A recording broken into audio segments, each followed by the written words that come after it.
नमस्कार दोस्तों, स्वागत है आपका अनुपम आईएएस एकेडमी पर। प्रारंभिक परीक्षा के सीरीज में हम इंडियन जुडिशियल सिस्टम को समझने का प्रयास कर रहे हैं। जो भारतीय न्याय व्यवस्था है वह किस प्रकार से विकसित हुई, उसका विकास किस प्रकार से हुआ, उस क्रम को हम समझने का प्रयास कर रहे हैं। अपने पिछले वीडियो में हमने प्राचीन काल की, उसके बाद मौर्य काल, गुप्त काल, मध्य भारत, इसमें हमने दो चीजें देखी, एक दिल्ली सल्तनत और एक मुगल। इसके बाद जो अंग्रेज भारत में आने लगे, वहां तक जो न्याय व्यवस्था है वह किस प्रकार से चेंज हुई थी, यानी हमने इनका पूरा क्रम देखा था। प्राचीन काल में क्या व्यवस्थाएं थी, मौर्य साम्राज्य के समय क्या व्यवस्थाएं थी, गुप्त साम्राज्य के समय क्या व्यवस्थाएं थी, दिल्ली के समय यानी दिल्ली सल्तनत के समय क्या व्यवस्थाएं हैं, और मुगल साम्राज्य के दौरान क्या व्यवस्थाएं हैं, यह सब हम देख चुके हैं। आज बेसिकली हम फोकस करेंगे अंग्रेजों पर, और अंग्रेजों पर भी सबसे ज्यादा हम बात करेंगे कार्नवालिस की, क्योंकि भारत में जो न्याय व्यवस्था है उसमें बहुत सारे सुधार यह करता है। तो आज हम इसकी बात करेंगे कि कैसे इसने सुधार किए। उसके अलावा हम यह भी समझेंगे कि आवश्यकता क्या थी, क्यों यह सुधार किए गए, या इनको करने की क्या जरूरत पड़ी। इसी में हम देखेंगे 1773 का जो रेगुलेटिंग एक्ट आया, इसकी क्या भूमिका थी भारतीय न्याय व्यवस्था को परिवर्तित करने के पीछे। तो हम इस पूरी व्यवस्था को ठीक से समझेंगे कि कैसे भारत की जो न्याय व्यवस्था है वह चेंज हुई। कार्नवालिस को आपको ठीक से पढ़ना होगा, क्योंकि यह मेंस में भी आता है, इंटरव्यू में भी पूछा जाता है, और इसका जो कनेक्शन है वह प्रीलिम्स में भी हमको दिखता है। इसलिए इस पूरे वीडियो को हम बहुत डिटेल से समझेंगे और समझेंगे कि कैसे भारत में जो न्याय व्यवस्था है वह परिवर्तित हुई। इससे पहले अपने पिछले वीडियो में हम यहाँ तक देख चुके हैं। अगर आपने वह वीडियो ना देखा हो तो पहले वह वीडियो देखिए, तभी आप कनेक्टिविटी में चीजों को समझ पाएंगे और यह जान पाएंगे कि कैसे यह परिवर्तन हुए थे। अब हम शुरू करते हैं। हम यह देखते हैं कि जब 1600 का समय आता है, 1600 ईस्वी, धीरे धीरे जो यूरोपीय कंपनियां हैं वह भारत में प्रवेश करने लगती हैं। इसी में आती है आपकी ईस्ट इंडिया कंपनी, और यह भारत में प्रवेश करती है। इनके आते हैं व्यापारी, यह भी हमने देखा था। फिर हमने देखा कि इन व्यापारियों की क्या बस्तियां बसने लगी, और जब बस्तियां बसने लगी तो यह लोग क्या करने लगे, अपने परिवारों के साथ भी वहां रहने लगे। फिर धीरे धीरे क्या हुआ, इनमें न्याय की समस्या आई। अब यह न्याय की समस्या क्यों आएगी, क्योंकि जो उस समय प्रशासनिक व्यवस्था है, मुगल प्रशासनिक व्यवस्था, वह मुगल प्रशासनिक व्यवस्था इनकी रीति रिवाजों से मैच नहीं खाती थी। क्यों? क्योंकि यहाँ प्रभाव दो चीजों का था, एक शरिया का और एक स्मृति ग्रंथों का। इस हिसाब से मुगल साम्राज्य चल रहा था, लेकिन जो यह अंग्रेज आए थे इनका कल्चर अलग था, इनकी व्यवस्थाएं अलग थी। तो इसलिए जो न्याय व्यवस्था है उसमें दिक्कतें भी आती थी। लेकिन इन्हीं सब का बहाना देकर धीरे धीरे इन्होंने क्या किया, मद्रास में एक तरीके से अपना लोकल कोर्ट एस्टेब्लिश कर लिया, और कहा यह कि यह कोर्ट केवल हमारे लोगों के लिए है। मतलब अंग्रेजों का न्याय व्यवस्था में यहाँ से प्रवेश हुआ भारतीय भूमि में, लेकिन इन्होंने पहले यह कहा कि यह न्याय व्यवस्था जो है हमारे लिए है, हमारे लोग ही इसमें शामिल हैं, और हमारे लोगों के जो फैसले हैं या उनसे जुड़े जो मुद्दे हैं उनको हम देखेंगे। यहाँ तक बात हो गई। धीरे धीरे अंग्रेजों ने दूसरी तरफ क्या किया, यानी जो ईस्ट इंडिया कंपनी है इसने क्या किया, क्षेत्र का विस्तार। अब यह धीरे धीरे क्षेत्रों को जीतने लगी, और उसके साथ साथ इसने क्या किया, प्रशासन में हिस्सेदारी, यानी जो राजा होते थे अब उनके कामों में भी यह लोग इंटरफेयर करते थे। फिर धीरे धीरे क्या हुआ, क्योंकि अगर प्रशासन में हिस्सेदारी करेंगे तो जो न्याय व्यवस्था है उस न्याय व्यवस्था में भी क्या करेंगे, हिस्सेदारी, उसमें भी पार्टिसिपेट करेंगे। अब इससे दिक्कत क्या हो रही थी, जो यूरोप की यह कंपनी है ईस्ट इंडिया कंपनी, या इंग्लैंड की जो यह कंपनी है ईस्ट इंडिया कंपनी, यह अपने क्षेत्र का विस्तार करती रही, प्रशासन में शामिल होती रही, न्याय व्यवस्था में भी शामिल होती रही। तो जैसे जैसे इन्होंने जिन जिन क्षेत्रों को जीता, जैसे हम बात करें 1757 प्लासी हुआ, फिर 1764 बक्सर हुआ, और इसी के बाद हुआ इलाहाबाद की संधि। इलाहाबाद की संधि में यह बातें तय हुई कि इनको जो है अधिकार मिल गया क्षेत्रों पर, वहां से टैक्स कलेक्शन का अधिकार, यह सब कुछ इनको मिल गया। इससे क्या हुआ, अब इन्होंने धीरे धीरे न्याय व्यवस्था में डायरेक्ट प्रवेश किया। जो भारतीय न्याय व्यवस्था थी उसको धीरे धीरे यह लोग कमजोर करने लगे, और जो ब्रिटिश न्याय व्यवस्था थी उसको धीरे धीरे यह लोग मजबूत करने लगे। अब यहाँ दो तरीके के मुद्दे आते थे न्याय व्यवस्था में। एक आपका आता था सिविल मामला, और एक मामला आता था फौजदारी का। सिविल मामला मतलब जैसे संपत्ति को लेकर कोई विवाद है परिवार में, और फौजदारी मतलब मारपीट या इस तरह के मामले। तो जो सिविल मामले हैं, संपत्ति विवाद कैसे ट्रांसफर होगा, विवाहों को लेकर कोई विवाद है या परिवार में कोई इस तरह का विवाद है, यहाँ पर जो मामले हैं इनको कहीं ना कहीं थोड़ी फ्रीडम दे रखी थी, क्योंकि यह बहुत उलझे हुए मामले थे। उलझे हुए क्यों, क्योंकि भारत में मुस्लिम भी हैं, भारत में हिंदू भी हैं, भारत में सिख भी हैं, बौद्ध भी हैं, उस समय ईसाई भी खूब सारे आ चुके थे, जैन भी हैं, मतलब बहुत सारे संप्रदाय के लोग हैं और सबकी अपनी अपनी प्रथा है। जैसे मुस्लिमों में अलग प्रथा है विवाह को लेकर, हिंदुओं में अलग प्रथा है विवाह को लेकर, संपत्ति का जो बंटवारा होना है वह मुस्लिमों में अलग तरीके से होती थी, हिंदुओं में वह अलग तरीके से होती थी। तो यहाँ दिक्कतें थी। इन मामलों को इन्होंने क्या करा, कुछ हद तक फ्रीडम दी और जो भारतीय व्यवस्थाएं थी उसी के हिसाब से यह चलने लगा। और इनमें आधार क्या था, आपका एक शरिया और एक आपका स्मृति ग्रंथ। स्मृति ग्रंथों के अलावा भी हम यह कहें कि जो रीति रिवाज है या फिर जो परंपराएं हैं वह ज्यादा चल रही थी, यानी परंपरागत न्याय ज्यादा हो रहा था। तो इन्होंने क्या किया, सबसे पहले कंट्रोल एस्टेब्लिश किया फौजदारी के मामलों पर, और यहाँ पर जो अंग्रेज हैं वह धीरे धीरे अपना प्रभाव बढ़ाने लगे। दो चीजें हो गई, एक हमने यह समझा कि कैसे यह परिवर्तन हुआ क्षेत्रों में, कैसे इलाहाबाद की संधि हुई, कैसे इन्होंने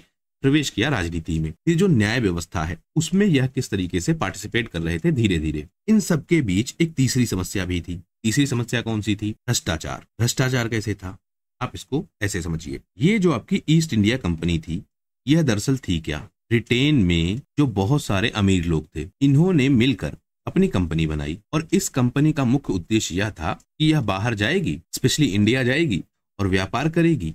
व्यापार से जो भी लाभ होगा वह इन ब्रिटेन के लोगों को मिलेगा। मतलब जो स्वामी हैं या हम कहें मालिक हैं या हम यह कहें शेयर होल्डर है, यह सारे कहाँ हैं, ब्रिटेन में। इन्होंने पैसा इन्वेस्ट किया है, कंपनी बना दी है, कंपनी आ गई है भारत में और भारत में यह कर रही है व्यापार। भारत में क्या है इस समय, मुख्यतः है मुगल शासन और ज्यादा प्रभावशाली है उत्तर भारत में। दक्षिण में हम देखते हैं स्थानीय प्रशासन भी है, मतलब वहां के बहुत सारे प्रशासक भी हैं। इन दोनों से इन्होंने क्या किया, धीरे धीरे यह डिमांड की या हम यह कहें मुख्यतः की रिक्वेस्ट की कि हमको आप व्यापार करने दीजिए। तो ईस्ट इंडिया कंपनी आई और भारत में व्यापार करने लगी। व्यापार के लिए मुगलों के पास या स्थानीय लोगों के पास या जाने लगे और उनसे रिक्वेस्ट कर, स्थानीय लोग का मतलब स्थानीय राजा, उनके पास जाने लगे और रिक्वेस्ट करके व्यापार करने की अनुमति मांग रहे थे। इसमें भी शुरुआती चरण में क्या होगा, कुछ जगहों पर इनको मौखिक अनुमति मिलेगी, लेकिन यह कोशिश यह करेंगे कि इस मौखिक अनुमति को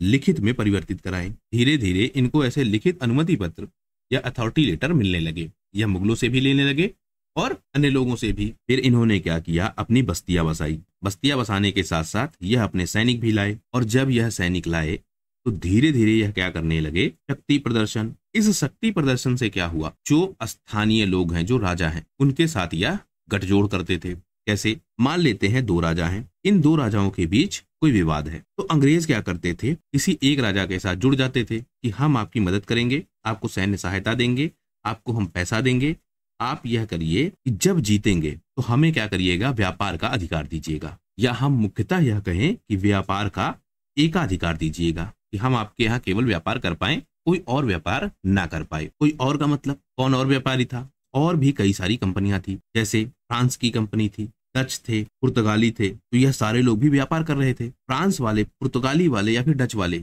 वह क्या कोशिश करते थे, इनसे जाके मिल जाते थे कि हम आपको मदद करेंगे।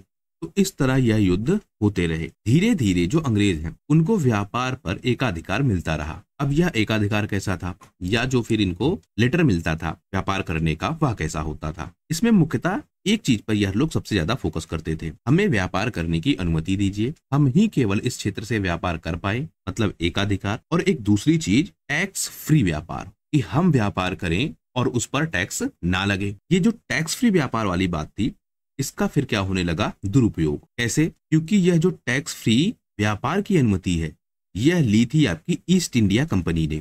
मतलब ईस्ट इंडिया कंपनी को यह अधिकार मिला था कि वह टैक्स फ्री व्यापार करे। लेकिन जो कंपनी के लोग हैं, क्योंकि कंपनी के क्या हैं, कर्मचारी भी हैं, यह कर्मचारी क्या करते थे, अपने नाम से व्यापार, मतलब खुद ही व्यापार कर लेते थे, कंपनी के व्यापार को दिखाते ही नहीं थे। तो दरअसल होता क्या था, जो खर्च है वह खर्च तो जाता था कंपनी के खाते में, कि हमने आपके लिए इतना काम किया, इतना वेतन, इतना ट्रेवलिंग, इतना फूडिंग, ये सारा खर्चा इन्होंने लगा दिया। लेकिन जो आय होती थी, क्योंकि यह व्यापार अपने नाम पर ज्यादा करने लगे धीरे धीरे, तो आय का एक बड़ा हिस्सा इन कर्मचारियों के पास जाने लगा। कंपनी की जो आर्थिक स्थिति थी, यानी ईस्ट इंडिया कंपनी की जो आर्थिक स्थिति थी, वह होने लगी धीरे धीरे कमजोर। तो जो इनके इन्वेस्टर हैं ईस्ट इंडिया कंपनी के, ब्रिटेन वाले, अब यह भी चिंतित है। इस ब्रिटेन वाले इन्वेस्टमेंट में कई सारे ऐसे लोग थे जो वहां की पार्लियामेंट में भी थे। अब यह भी क्वेश्चन उठा रहे थे, यह तो ईस्ट इंडिया कंपनी गलत कर रही है, अगली समस्या क्या होती थी, एक तो कंपनी गरीब हो रही है लेकिन जो इसके कर्मचारी हैं वह अमीर हो रहे हैं और यह अपनी अमीरी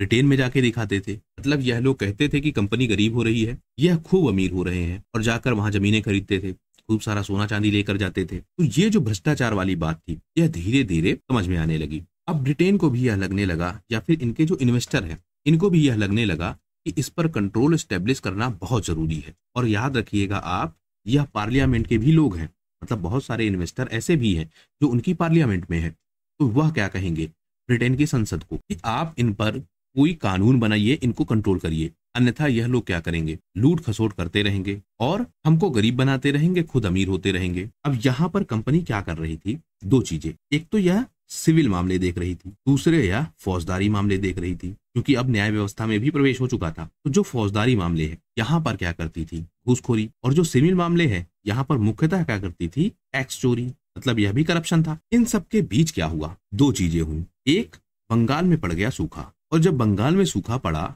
उससे फैल गई भुखमरी। इस भुखमरी को नहीं संभाल पाई ईस्ट इंडिया कंपनी और यहाँ के लोग मरने लगे। दूसरा, ये जो ईस्ट इंडिया कंपनी है इसने इंग्लैंड से रिक्वेस्ट की फंड की कि हमारे पास पैसा नहीं है, हम बहुत गरीब हो चुके हैं, हमको फंड दीजिए। अब इंग्लैंड ने क्या देखा या फिर वहां के जो पार्लियामेंट के लोग हैं उन्होंने क्या देखा कि यह तो खूब पैसा कमा के आ रहे हैं, खूब धन दौलत के साथ आ रहे हैं और हमको कह रहे हैं कि कंपनी गरीब होती जा रही है, इसीलिए अब इनको कंट्रोल करना जरूरी हो गया। और इसी के तहत क्या आया आपका, रेगुलेटिंग एक्ट। अब इनको रेगुलेट करना है, इसीलिए आप देखेंगे कि जो पहले के एक्ट आएंगे उनको कहेंगे रेगुलेटिंग एक्ट।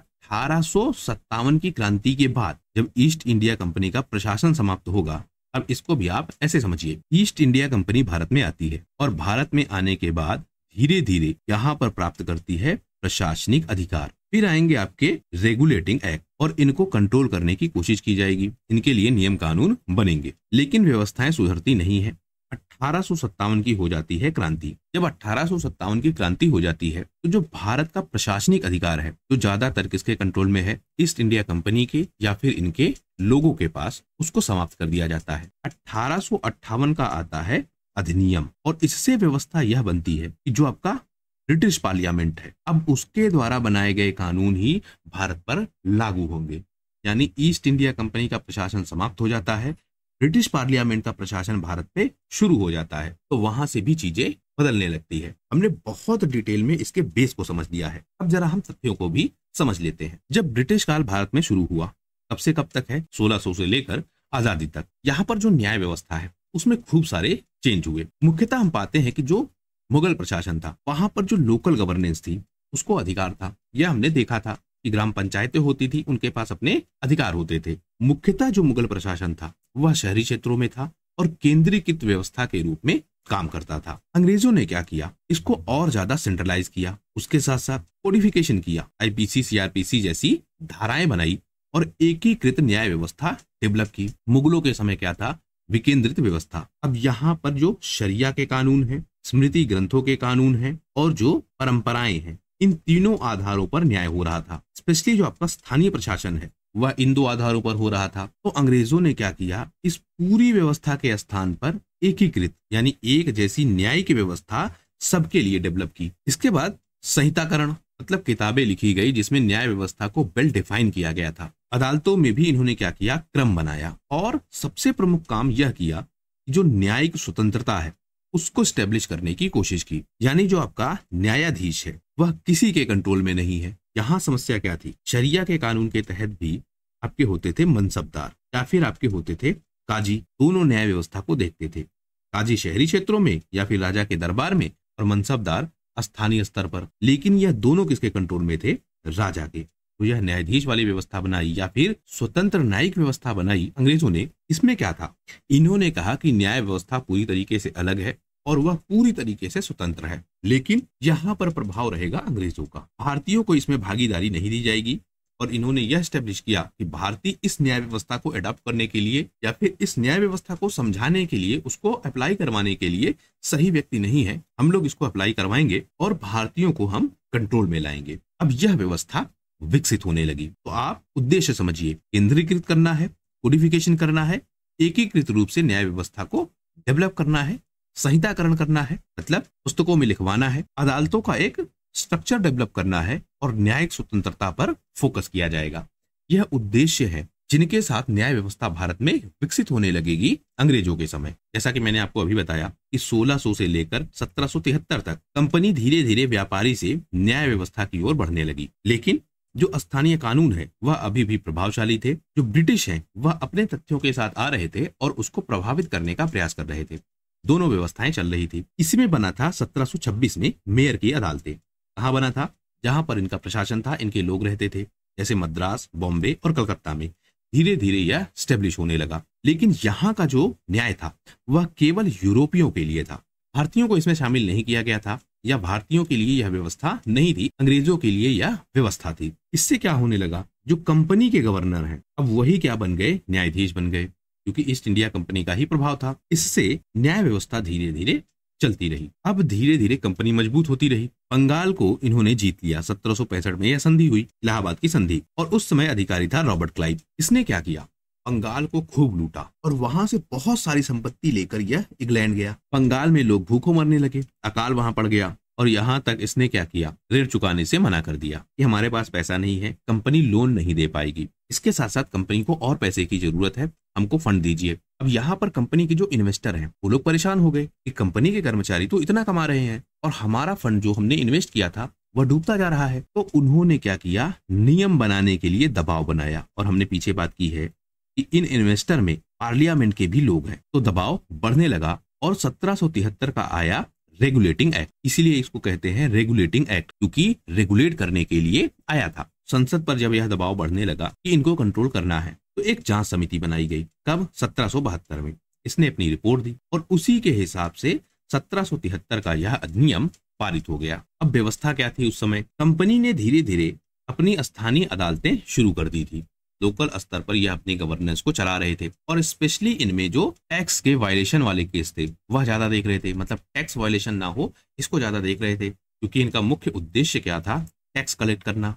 तो वह काम यह लोग देख रहे थे। इसमें भ्रष्टाचार भी खूब हो रहा था, घूसखोरी भी खूब हो रही थी। टैक्स बना है 10,000, आप दे दिए 1,000। 1,000 किसको देंगे? कर्मचारी को। तो जो ईस्ट इंडिया कंपनी है उसके खाते में तो कुछ नहीं गया, लेकिन कर्मचारी के खाते में 1,000 रुपया पहुंच गया। कर्मचारी अमीर हो गया, ईस्ट इंडिया कंपनी गरीब हो गई। यह चल रहा था। अब इस अधिनियम ने क्या किया, इस व्यवस्था को चेंज करने का प्रयास किया। कंपनी ने क्या किया, एक सुप्रीम कोर्ट की स्थापना की। सबसे पहली बार भारत में जो फोर्ट विलियम है वहां पर कोर्ट की स्थापना हुई, यह पूछा जाता है। तो 1773 के इस अधिनियम से सबसे पहली बार सुप्रीम कोर्ट की स्थापना हुई। कहां पर? कलकत्ता में। कब हुई? 1774 में। तो 1773 का यह अधिनियम था। 1774 में पहली बार कलकत्ता में सुप्रीम कोर्ट की स्थापना हुई। इसमें मुख्यतः 4 जज थे, और मुख्य जज कौन था? एलिजा इम्पी। 4 जजों की यह व्यवस्था थी, और यह मामलों को अब देखने लगी। इनका क्षेत्राधिकार क्या था, मतलब क्या इनकी कंट्रोलिंग पावर थी। एक इनका मूल क्षेत्राधिकार था, मतलब ओरिजिनल जुरिस्डिक्शन। यहाँ पर इनको काम करना ही करना था। वह क्या था?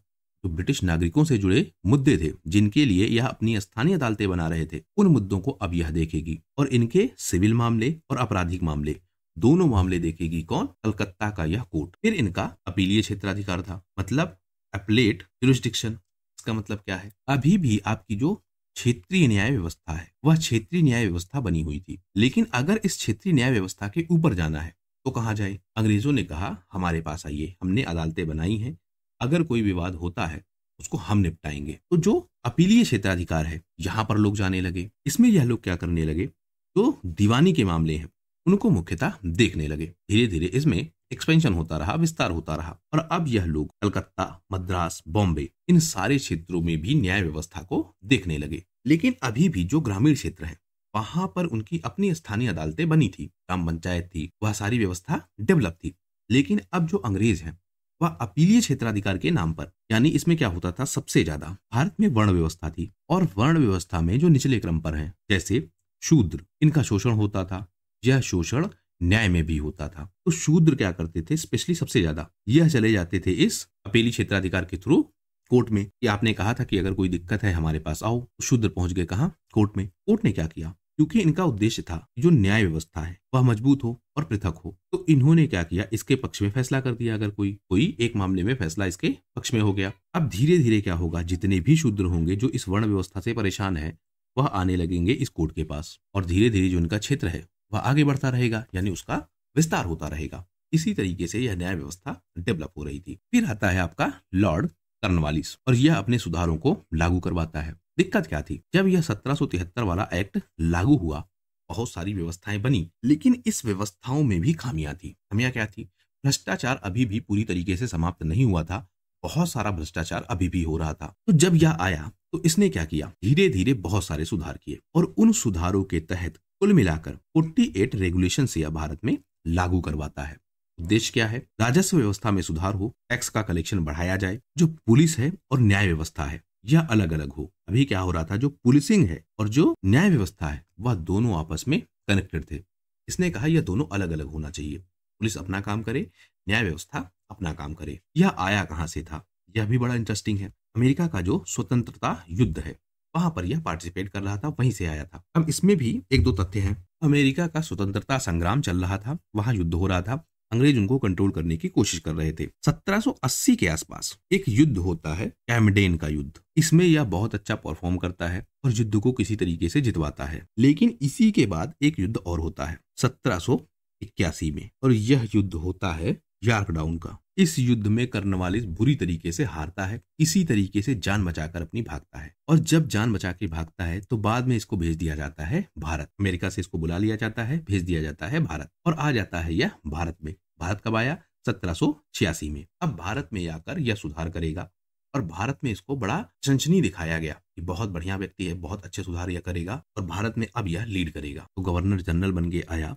और भारत में बहुत सारे यह सुधार करने लगा। कुल मिलाकर पुलिसिंग व्यवस्था और न्याय व्यवस्था को अलग करना यह इसका मुख्य काम था। इसने क्या किया, पहले जो बंगाल है वहां पर जो आपका कलेक्टर है उसके पास दो अधिकार थे। कौन से दो अधिकार? एक वह टैक्स कलेक्ट करता था, इसके साथ साथ वह न्याय व्यवस्था को भी देखता था। और यह कलेक्टर किसके द्वारा नियुक्त होते थे? अंग्रेजों के द्वारा। अब क्योंकि यह टैक्स कलेक्शन भी कर रहा है और न्याय व्यवस्था भी देख रहा है, तो मान लेते हैं ए व्यक्ति है, इसके ऊपर 10,000 रुपए का टैक्स है। अब यह गया कोर्ट में, मामला कोर्ट में गया, कोर्ट ने कहा यह तो 10,000 रुपए तुम टैक्स तो दोगे ही, साथ तुमको क्या करना होगा, 1 साल की तुमको सजा भी मिलेगी। क्यों? तुमने टैक्स सही से नहीं दिया था। अब यह व्यक्ति परेशान। इसने कहा कि एक काम करते हैं सर, कुछ ले दे के समझ लेते हैं। उसने कहा ठीक है, ले दे के समझ लेते हैं। 10,000 रुपए तो तुम जमा कर दो टैक्स वाला। यह कहा ये तो हम जमा करने आए ही थे, तो ये जमा कर देंगे। ये जो 1 साल वाली सजा है इसके लिए एक काम करो, तुम 1,000 रुपए हमको दे दो, हम मामला सुलटा देंगे। अब 1,000 रुपया किसके पास चला गया? कलेक्टर के पास। अब इससे ओवरऑल क्या हुआ, जो ईस्ट इंडिया कंपनी का अकाउंट है वहां तो यह दिख गया कि 10,000 रुपए लेना था, 10,000 रुपए आ गया, लेकिन 1,000 रुपए का करप्शन हो गया। यह चला गया किसके पास? उस कलेक्टर के पास। कुल मिलाकर जो वह व्यक्ति था जिसको 10,000 रुपए देने थे, ये व्यक्ति, इसने दे दिया कितना? 10 की जगह 11,000 रुपए। ऐसे धीरे धीरे बहुत सारे व्यक्ति होंगे, तो कुल मिलाकर इससे क्या होने लगा? समाज में शोषण। इस व्यवस्था को अलग करने का प्रयास किया कर्नवालिस ने।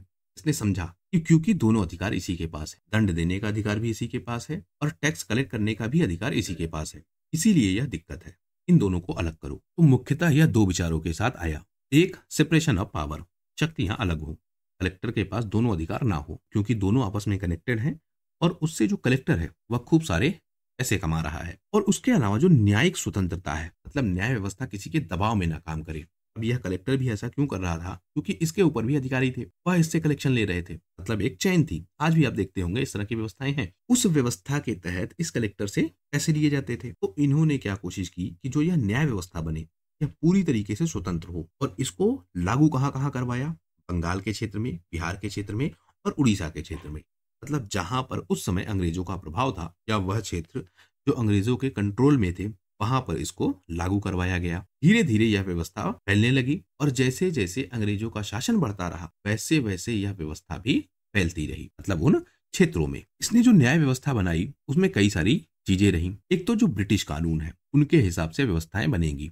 अब आपकी जो शरिया वाली व्यवस्था थी, स्मृति ग्रंथों वाली व्यवस्था थी, उस व्यवस्था को इन्होंने एबॉलिश करना शुरू किया। फिर यह यूरोपीय केंद्रित है, यूरोप को सेंटर में रखकर व्यवस्था बनेगी और पदानुक्रमित है, मतलब एक स्ट्रक्चर है और उसी के हिसाब से व्यवस्थाएं चलेंगी। अब जो यह ब्रिटिश कानून है इनको भारत में स्टेब्लिश करवाना है, तो इसका मतलब यह कि जो भारतीय कानून है यह गलत है, यानी जो शरिया के कानून है या फिर स्मृति ग्रंथों के कानून है या फिर जो भारतीय परंपराएं हैं यह गलत है। इसको यह गलत साबित करेंगे कई सारी चीजों से और टारगेट करेंगे शरिया के कानूनों को, स्पेशली स्मृति ग्रंथों को। अब ऐसा क्यों? जैसे जो भारत की आबादी है उस आबादी में बड़ा हिस्सा किसका था? हिंदुओं का, या ऐसे लोगों का इनकी न्याय व्यवस्था चल रही थी इन स्मृति ग्रंथों के आधार पर। तो इसीलिए इन स्मृति ग्रंथों को यह सबसे ज्यादा टारगेट करेंगे और यह समझाने की पूरी कोशिश करेंगे कि इन्हीं के कारण समाज में शोषण है। यह जो न्याय व्यवस्था डेवलप हो चुकी है भारत में, यह पूरी तरीके से गलत है। नई न्याय व्यवस्था हमको बनानी होगी। इसी में आपको याद हो सबसे ज्यादा बदनाम पुस्तक या जिसको अंग्रेजों ने सबसे ज्यादा बदनाम किया वह थी आपकी मनुस्मृति। इसका इन्होंने ट्रांसलेट करवाया। ट्रांसलेट किस नाम से? Code of Gentoo law. और यह पूरी तरीके से स्टेब्लिश करने की कोशिश की कि बहुत सारी इसमें खामियां हैं। अब समस्या क्या है? मनुस्मृति थी क्या? यह थी एक स्मृति ग्रंथ। इसका मतलब क्या? स्मृति ग्रंथ वह ग्रंथ होते हैं जो समाज के नियम कानूनों को बताते हैं। मतलब पूरी जो सामाजिक व्यवस्था है उसमें नियम कानून कैसे चलेंगे, सामाजिक व्यवस्था कैसे डेवलप होगी, यह लिखा जाता है स्मृति ग्रंथों में। अगला सवाल आता है कि क्या केवल एक स्मृति ग्रंथ था? यही पे दिक्कत है। स्मृति ग्रंथों की संख्या है 18। तो हमको एक ही क्यों पता है? क्योंकि इस एक को ट्रांसलेट किया अंग्रेजों ने कोड ऑफ जेंटू लॉ के नाम से और इसी को बदनाम करने की पूरी कोशिश की। जैसे आपने नाम सुना होगा या कई बार मैंने भी चर्चा की है, नारद स्मृति ग्रंथ, बृहस्पति स्मृति ग्रंथ, याज्ञवल्क्य स्मृति ग्रंथ। अब यह सारे भी स्मृति ग्रंथ थे। इनकी बात कोई नहीं जानता है, जबकि जो नियम कानून इनमें लिखे हैं वह भी लगभग मनुस्मृति जैसे ही हैं। स्पेशली आपका जो याज्ञवल्क्य है यह लगभग मनुस्मृति जैसा ही लिखा गया है, लेकिन इन सबको कोई नहीं जानता। क्यों नहीं जानता? मनुस्मृति का ट्रांसलेट हुआ, इसमें हुआ एक कोड ऑफ जेंटू लॉ के नाम से। क्यों हुआ? ब्रिटिश कानून लागू करवाने थे, भारतीय कानून को नीचा दिखाना था, इसलिए यह ट्रांसलेशन किया गया। तो कार्नवालिस के सुधार आ गए। राजस्व व्यवस्था और न्याय व्यवस्था अलग अलग हो गई। कलेक्टरों के पास से न्यायिक शक्तियां हटा ली गई। अब उनका मुख्य काम था कि वह टैक्स कलेक्ट करवाएं। अब जो आपकी जिला स्तर है यहाँ पर बनी आपकी दीवानी अदालतें और यह मामले देखने लगी। जैसे संपत्ति का विवाद है, विवाह का विवाद है, कोई एग्रीमेंट है उसका विवाद है, तो जिले स्तर पर बन गई सिविल अदालतें। अब इन व्यवस्थाओं को यह लोग देखने लगे। फिर बनी आपकी फौजदारी अदालतें। इसको भी इसने अलग किया, सिविल अदालतें अलग और फौजदारी अदालतें अलग। चोरी चमारी के मामले हैं, हत्या का मामला है, मारपीट का मामला है, यह जाने लगा फौजदारी अदालतों में। फिर इसने बनाया हायरार्की। हायरार्की मतलब एक आपका है जिला सिविल कोड। यहाँ पर हर जिले में एक कोड बनाया जाएगा। 10 रुपए से ज्यादा का अगर कोई मुद्दा है वह इस कोर्ट में जाएगा। लेकिन जज कौन होगा? केवल यूरोपीय, स्पेशली ब्रिटिश। नियम कानूनों को ध्यान में रखा जाएगा, भारतीयों के भी, क्योंकि परंपराएं अभी भी थी। क्योंकि अगर ऐसा ना करते तो विद्रोह बहुत तगड़े होते, तो उसको ध्यान में रखा गया। लेकिन ब्रिटिश जज उसको एक्सप्लेन करते थे। और एक्सप्लेन कैसे करते थे? अपने हिसाब से। अपने हिसाब से मतलब कैसे? वह नीचा दिखाने की पूरी कोशिश करते थे। फिर बना था जिले में ही फौजदारी अदालतें, या फौजदारी के मामलों को देखती थी। और क्योंकि यह अदालतें कम होती थी तो इनको क्या किया? सर्किट कोर्ट में कन्वर्ट कर दिया। सर्किट कोर्ट मतलब ऐसी अदालतें जो समय समय पर किसी क्षेत्र में लगती हैं। मतलब मान लेते हैं कि यह पूरा क्षेत्र है अंग्रेजों का और इन्होंने क्या किया? इसको टुकड़ों में बांट रखा है प्रशासन की सुविधा के लिए।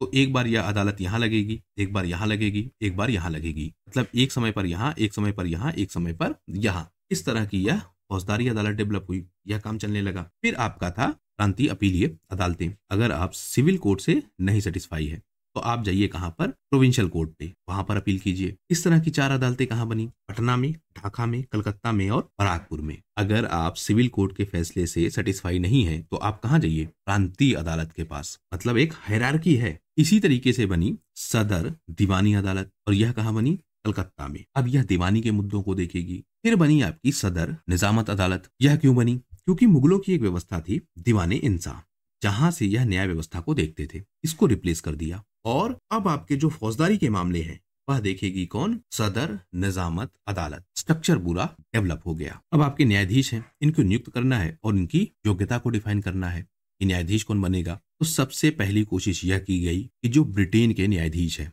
उनको लाया जाए। भारतीय जजों को हटा दिया और यूरोपीय जज लाए गए। इसमें भी 2 चीजें हैं, एक यूरोपीय आपके हैं भारत में और एक यूरोपीय आपके हैं इंग्लैंड में। तो इसने क्या कोशिश की? भारत में जो यूरोपीय हैं इनको भी ना शामिल किया जाए, यानी पूरी तरीके से भारत में रहने वाले लोगों को न्याय व्यवस्था से बाहर करो और जो इंग्लैंड के लोग हैं इनको लेकर आओ न्याय व्यवस्था में। तो जज जो बनाए गए मुख्यतः वह इंग्लैंड से नियुक्त होते थे, भारत में आते थे। और भारत में आएंगे क्यों? क्योंकि इनको पैसा दिया जाता था। ऐसा कितना? खूब सारा पैसा, 40,000 रुपए पर ईयर। उस समय के हिसाब से बहुत बड़ा वेतन है। 40,000 रुपए पर ईयर इनको वेतन दिया गया और इनको भेजा गया भारत में कि आप जाइए भारत की न्याय व्यवस्था को देखिए। इसमें व्यवस्था बनी जूरी की। सब मेंबर होते थे और मिलकर वह लोग न्याय करते थे। कोशिश यह की जाती थी कि जो ब्रिटेन के कानून हैं उन्हीं कानूनों के हिसाब से भारतीय व्यवस्थाओं को कंट्रोल किया जाए। लेकिन अभी भी जो आपकी मनुस्मृति है, शरिया के कानून है, यह सिविल मामलों में लागू थे, यानी जो स्थानीय मामले हैं उनमें अभी भी यह लागू थे। फिर अपील की प्रक्रिया थी, पहले आप जिले पे जाइए, जिले पे नहीं संतुष्ट है प्रांत पे जाइए, प्रांत पे नहीं संतुष्ट है तो सदर में जाइए। इस तरीके से एक स्ट्रक्चर बना था और जो रिकॉर्ड रखने का कर्तव्य है वह डिफाइन किया गया कि जज रखेंगे रिकॉर्ड, और इन रिकॉर्डों को रेफरेंस के तौर पर इस्तेमाल भी किया जाएगा। न्याय की पूरी व्यवस्था इस तरीके से डेवलप होने लगी। तो इस तरह कार्नवालिस ने भारत में सुधार किए और भारत में एक यूरोपीय न्याय व्यवस्था का प्रवेश हुआ, और इस यूरोपीय न्याय व्यवस्था के आधार पर भारतीय समाज को कंट्रोल किया जाने लगा। मैं उम्मीद करता हूं कि कार्नवालिस की जो यह व्यवस्था है यह शायद इतने डिटेल में आपने YouTube पे ना पढ़ा हो। अगर आपको ऐसा लगता है बहुत डिटेल से हमने चीजों को समझ लिया है और यह चीजें आपकी परीक्षा के लिए बहुत ज्यादा उपयोगी हो रही हैं, तो आप लोग प्लीज ज्यादा से ज्यादा लोगों तक इस वीडियो को शेयर कीजिए। हम अगले वीडियो में मिलेंगे और इसके बाद जो न्यायिक व्यवस्था का विकास हुआ उसको भी समझने का प्रयास करेंगे। इस वीडियो में फिलहाल सिर्फ इतना ही। वीडियो को ज्यादा से ज्यादा लोगों तक जरूर शेयर कीजिए। यहां तक वीडियो को देखने के लिए आपका बहुत बहुत धन्यवाद। आपका दिन शुभ हो।